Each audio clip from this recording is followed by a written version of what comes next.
مرحبا، اسمي ريبين عزاد، مدير عام القبول بالجامعة الأمريكية. أود أن أنوه حضراتكم بأن التقديم مستمر للجامعة الأمريكية.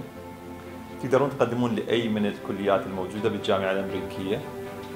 الكليات مختارة بدقة حتى يفيد الطالب أنه يتعلم اليوم ويقود غدا. وأيضا أريد التنويه بأنه هناك 3 خطوات يحتاج الطالب حتى يكمل إجراءات القبول بالجامعة الأمريكية. الخطوة الأولى هي ملء استمارة القبول. الخطوة الثانية هي المشاركة في امتحان تحديد مستوى اللغة حتى نعرف ايش قد يحتاج الطالب حتى يكمل أو يكمل احتياجاته باللغة الإنجليزية. الخطوة الثالثة هي توقيع اتفاقية الطالب اللي هي عبارة عن عقد بين الجامعة والطالب يؤهله أنه يدرس بالجامعة الأمريكية.